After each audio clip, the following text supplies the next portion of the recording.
I'd like to now consider how one calculates the deflection of beams. So let me just consider as a simple example here a simply supported beam. So it's pinned on one end and pin roller on the other, and it's subjected, say, to a point force someplace along its span here. And what I'd like to now look at is how we compute what the deflection of the beam is. So we'll always take v as positive in the positive coordinate direction. So my coordinates will be the standard coordinates. So we'll have x in the horizontal direction, and we'll have y in the vertical direction. And so v as a function of x is the deflection in the y direction as a function of x.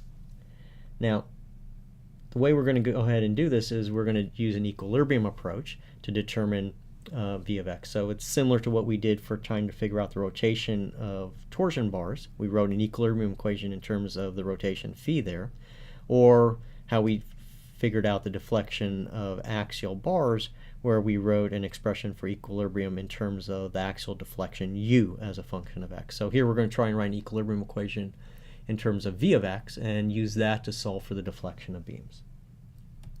Now, in the case of beams, we have two equilibrium equations. There's the moment equilibrium equation about the z-axis, dm dx plus v equals 0, and the force equilibrium equation in the y direction, d capital V dx, so the shear force v, plus q equals 0. So there's the lowercase v, which is deflection, and the uppercase v, which is internal shear. And what we can do is first go ahead and take the moment equilibrium equation, and let me go ahead and take its derivative with respect to x. So that's going to give me two derivatives with respect to x of m plus one derivative of v with respect to x. And then I'll substitute in the fact that I know that dv dx is equal to minus q into that relationship. So that allows me to write a sort of combined equilibrium equation for the beam, which says that two derivatives of the moment is equal to the distributed load q acting on the beam. So that gives me my equilibrium equation. And now I'm going to try and convert this equilibrium equation, so that's a combination of the two, into one in terms of the deflection v. And the way we're going to do that is we're going to use the curvature. So we know that m is equal to ei kappa. So I can go ahead and substitute in for m in terms of ei kappa. So I have two derivatives of ei kappa is equal to q. But I have a connection between kappa, the curvature, and the deflection, namely that the curvature is the second derivative of the deflection.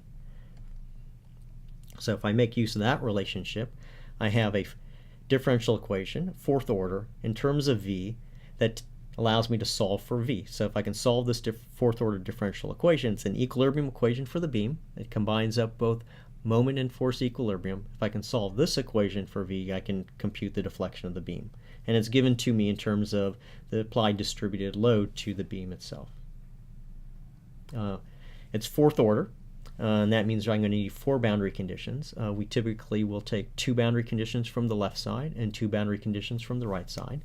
Otherwise, this problem is exactly like computing the rotations of a torsion rod using the equilibrium equation in terms of phi, or the deflection of a bar with axial loads using the equilibrium equation in terms of u. Helpful in writing down the boundary conditions, if they're not kinematic, in particular if they are applied moments and shear forces, is the fact that the moment is equal to ei v double prime, and the shear force is equal to minus ei v triple prime. So remember, we always have to write the boundary conditions in terms of the deflections.